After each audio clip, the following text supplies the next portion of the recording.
NCERT +2 chemistry first ചാപ്റ്ററായ solid state part 2 video ആണിത്. Part 1 വീഡിയോയിൽ നമ്മൾ characteristics and classification of solids എന്ന ടോപ്പിക്ക് ഡീറ്റെയിൽ ആയി ഡിസ്കസ് ചെയ്തു. ഇന്ന് crystal lattices and unit cells എന്ന പോർഷനാണ് നോക്കാൻ പോകുന്നത്. ടോപ്പിക്ക് കണ്ടപ്പോൾ തന്നെ നിങ്ങൾ എല്ലാവരും തന്നെ ആലോചിച്ചിട്ടുണ്ടാവും, what is a crystal lattice and what is a unit cell. ഡീപ്പായിട്ട് ഉള്ള ഡെഫിനേഷനിലേക്കൊന്നും പോകുന്നതിന് മുന്നേ തന്നെ നമുക്ക് വളരെ പരിചയമുള്ള ചില കാര്യങ്ങളിൽ നിന്ന് തന്നെ തുടങ്ങാം. അതായത് തേനീച്ചക്കൂട് അഥവാ ബീ ഹൈവ് നിങ്ങളിൽ പലരും തന്നെ കണ്ടിട്ടുണ്ടാകും. അതിനെ സൂക്ഷിച്ചു നോക്കിയാൽ മനസ്സിലാകും ഇത്തരത്തിലുള്ള ഹെക്സഗണൽ യൂണിറ്റ്സ് കൂടിച്ചേർന്നിട്ടാണ് ഇത് നിർമ്മിച്ചിരിക്കുന്നത് എന്ന്. ഇവിടെ ഈ ബീ ഹൈവിനെ നമുക്ക് ക്രിസ്റ്റൽ ലാറ്റിസായും ഈ ഹെക്സഗണൽ യൂണിറ്റിനെ നമുക്ക് യൂണിറ്റ് സെല്ലായും കമ്പയർ ചെയ്യാം.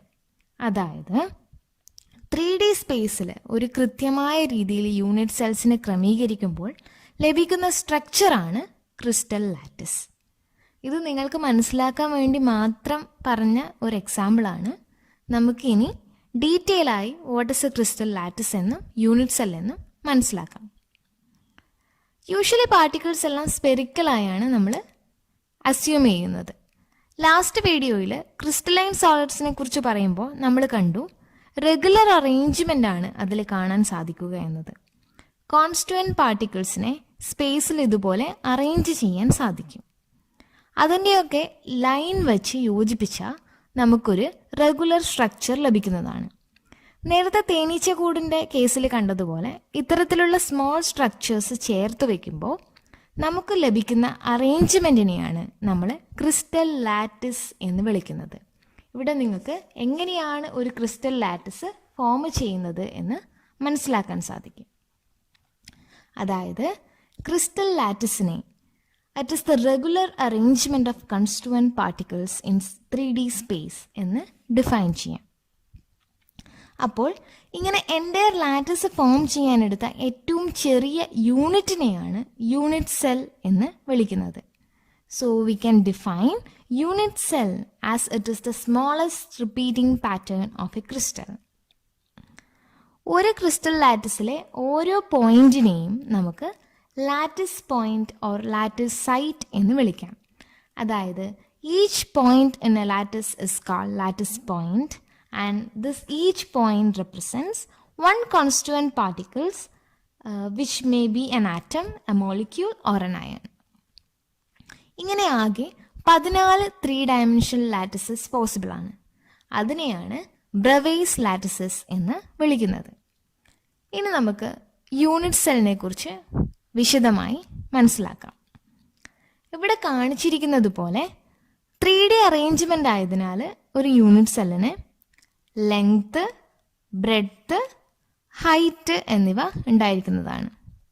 ഇതിനെ ABC എന്ന് ഡിനോട്ട് ചെയ്യാം. B ആൻഡ് C സൈഡുകൾക്കിടയിലുള്ള ആംഗിളിനെ ആൽഫ എന്നും A ആൻഡ് C സൈഡുകൾക്കിടയിലുള്ള ആംഗിളിനെ ബീറ്റ എന്നും A ആൻഡ് B സൈഡുകൾക്കിടയിലുള്ള ആംഗിളിനെ ഗാമ എന്നും വിളിക്കാം. എളുപ്പത്തിൽ ഓർക്കാനായിട്ട് സൈഡ് Aക്ക് ഓപ്പോസിറ്റ് ആയത് ആൽഫ, Bക്ക് ഓപ്പോസിറ്റ് ആയത് ബീറ്റ, സിക്ക് ഓപ്പോസിറ്റ് ആയത് ഗാമ എന്ന് നോട്ട് ചെയ്ത് വെക്കാവുന്നതാണ്. യൂണിറ്റ് സെൽ പാരാമീറ്റേഴ്സ് ആയി കൺസിഡർ ചെയ്യുന്നത് ABC, ആൽഫ, ബീറ്റ, ഗാമ എന്നീ ക്വാണ്ടിറ്റികളെയാണ്. ABC എന്നതിനെ axial distance or edge length എന്ന് വിളിക്കാം. അതേസമയം ആൽഫ, ബീറ്റ, ഗാമ എന്നതിനെ ആക്സിയൽ ആംഗിൾ എന്നും ഡിനോട്ട് ചെയ്യാം. ഈ യൂണിറ്റ് സെൽ പാരാമീറ്റേഴ്സ് ഡിഫർ ചെയ്യുന്നതിനനുസരിച്ച് ഡിഫറെൻറ്റ് യൂണിറ്റ് സെൽസ് പോസിബിൾ ആണ്. അതിന് മൊത്തത്തിൽ വിളിക്കുന്ന പേരാണ് ക്രിസ്റ്റൽ സിസ്റ്റംസ്. ആകെ 7 ക്രിസ്റ്റൽ സിസ്റ്റംസ് ആണ് പോസിബിൾ ആയിട്ടുള്ളത്. ഒറ്റ നോട്ടത്തിൽ വളരെ കോംപ്ലിക്കേറ്റഡ് ആയിട്ട് തോന്നുമെങ്കിലും നമുക്കിത് എളുപ്പത്തിൽ എങ്ങനെ ഓർത്ത് വെക്കാമെന്ന് നോക്കാം. നിങ്ങൾ ഈ സ്ലൈഡിൽ കാണുന്ന ചിത്രം മാത്രം മതി ഈ 7 ക്രിസ്റ്റൽ സിസ്റ്റത്തിനെ ഓർത്ത് വയ്ക്കാൻ വേണ്ടിയിട്ട്. വളരെ ക്യൂട്ടായിട്ടുള്ള ഒരു മദറിൻ്റെ പിക്ചറാണിത്. സോ ക്യൂട്ട് മദർ എന്ന കോഡ് തന്നെ നമുക്ക് ഉപയോഗിക്കാം.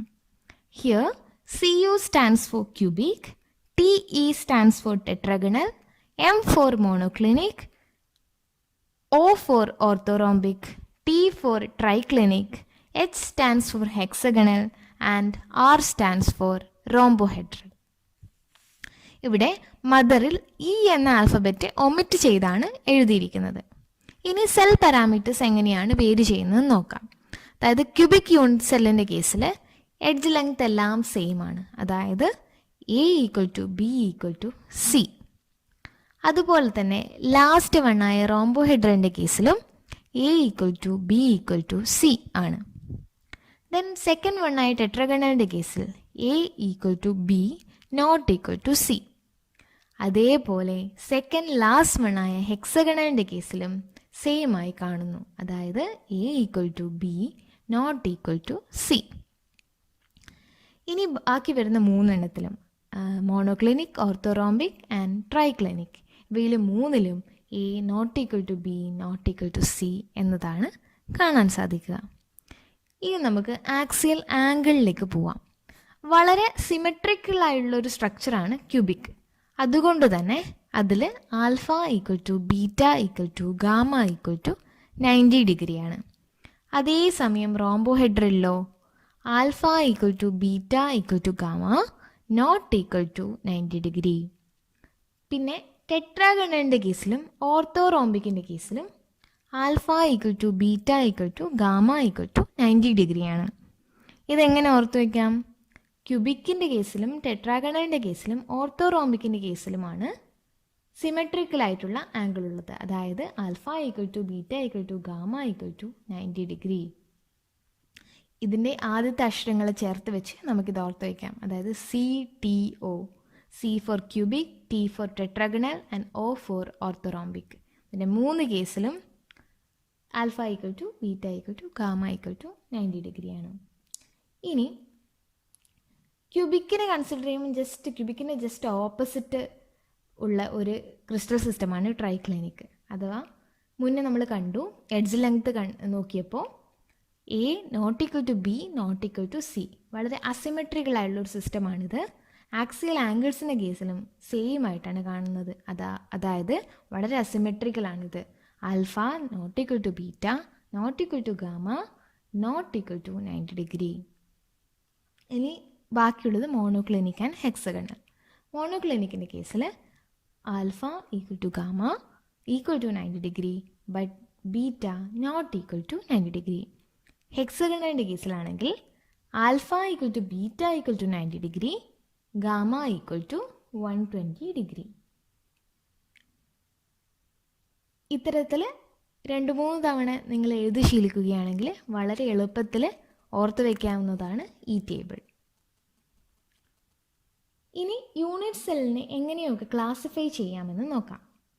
Unit cell can be divided into 2, primitive എന്നും സെൻട്രഡ് എന്നും. When constituent particles are present only on the corner positions of a unit cell, then that unit cell is called primitive unit cell. ചിത്രത്തിൽ കാണുന്നത് പോലെ കോർണറിൽ മാത്രമാണ് പാർട്ടിക്കിൾസ് കാണപ്പെടുക.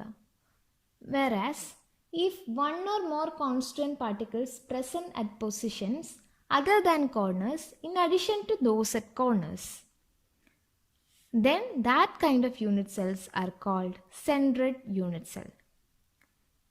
ഇവിടെ നമ്മൾ ഈസിയായി മനസ്സിലാക്കാനായിട്ട് ക്യൂബിക് യൂണിറ്റ് സെല്ലാണ് എടുത്തിരിക്കുന്നത്. യൂണിറ്റ് സെല്ലിൻ്റെ എല്ലാ കോർണറുകൾക്കും പുറമേ യൂണിറ്റ് സെല്ലിൻ്റെ നടുവിലും, അതായത് ബോഡി സെൻറ്ററിലും ഒരു പാർട്ടിക്കിൾ കാണപ്പെടുന്നുണ്ടെങ്കിൽ അതിനെ ബോഡി സെൻട്രഡ് യൂണിറ്റ് സെൽ എന്ന് വിളിക്കാം. സിമിലർലി കോർണറുകളിൽ കൂടാതെ അതിൻ്റെ യൂണിറ്റ് സെല്ലിൻ്റെ ഓരോ വശത്തിൻ്റെ നടുവിലും, നിങ്ങൾക്ക് ആനിമേഷനിലൂടെ കാണാവുന്നതാണ്, ഓരോ വശത്തിൻ്റെ നടുവിലും ആറ്റംസ് പ്രസൻ്റ് ആണെങ്കിൽ അത്തരത്തിലുള്ള യൂണിറ്റ് സെല്ലിനെ വിളിക്കുന്ന പേരാണ് face സെൻട്രഡ് unit cell.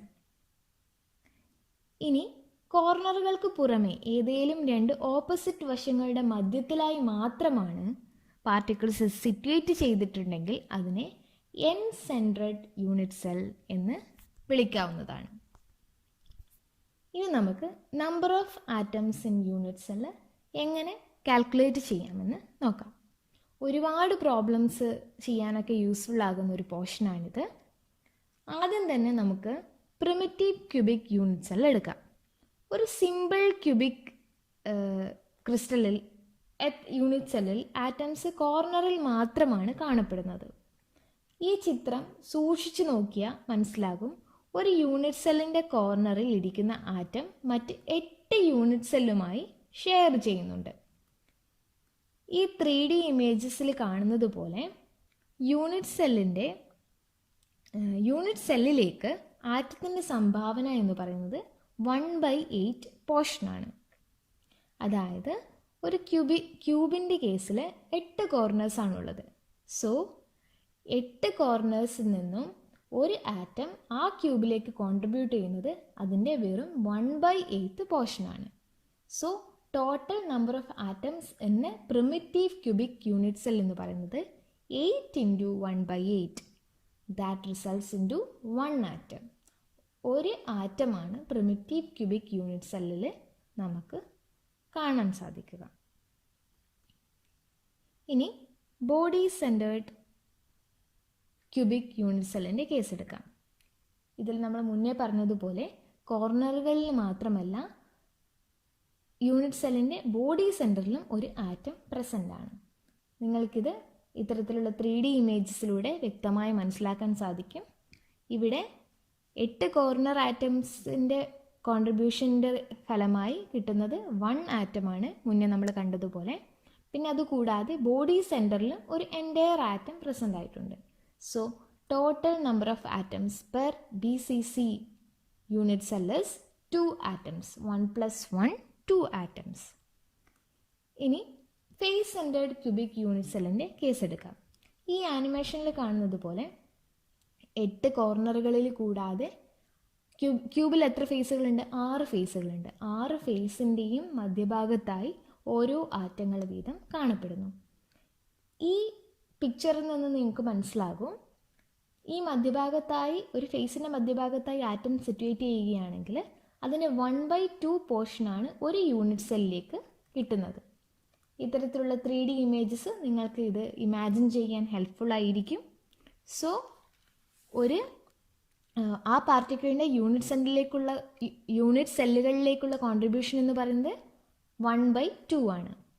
So atoms calculate ചെയ്യുമ്പോൾ 8 കോർണേഴ്സിലുള്ള atoms result in to 8 × 1/8, that will leads to 1 atom. Then 6 faces ആണുള്ളത്. So 6 × 1/2, then that gives 3 atoms. So total number of atoms per unit cell is 4 atoms. ഓരോ പൊസിഷനിലുള്ള atoms unit സെല്ലിലേക്ക് നൽകുന്ന contributions എത്രയാണെന്ന് മനസ്സിലാക്കാൻ സാധിക്കുകയാണെങ്കിൽ ഇത്തരത്തിലുള്ള problems എളുപ്പത്തിൽ solve ചെയ്യാവുന്നതാണ്. നമ്മൾ last കേസുകളിൽ കണ്ട പോലെ ഓരോ കോൺട്രിബ്യൂഷനും ആഡപ്പ് ചെയ്ത് total number of atoms per unit cell എത്രയാണെന്ന് കണ്ടുപിടിച്ചാൽ മതിയാകും. ഇന്ന് നമ്മൾ crystal lattice and unit cell എന്ന ടോപ്പിക്കാണ് ഡിസ്കസ് ചെയ്തത്. നെക്സ്റ്റ് വീഡിയോയിൽ പാക്കിംഗ് ഓഫ് സോളിഡ്സ് എന്ന വിഷയത്തെക്കുറിച്ച് ഡീറ്റെയിൽ ആയിട്ട് മനസ്സിലാക്കാൻ ശ്രമിക്കാം. ഇന്ന് ഡിസ്കസ് ചെയ്ത ടോപ്പിക്കുകളിൽ എന്തെങ്കിലും ഡൗട്ടുകൾ ഉണ്ടെങ്കിൽ കമൻറ്റ് ബോക്സിൽ പോസ്റ്റ് ചെയ്യാവുന്നതാണ്. ദെൻ ഇതുപോലത്തുള്ള വീഡിയോകൾ കാണാൻ ആഗ്രഹിക്കുന്നുണ്ടെങ്കിൽ ഈ ചാനൽ സബ്സ്ക്രൈബ് ചെയ്യുക. ഈ വീഡിയോ ഇഷ്ടമായിട്ടുണ്ടെങ്കിൽ ലൈക്ക് ചെയ്യുക, നിങ്ങളുടെ ഫ്രണ്ട്സുമായിട്ടൊക്കെ ഷെയർ ചെയ്യുക. Spread the knowledge. Then thank you. Have A nice day.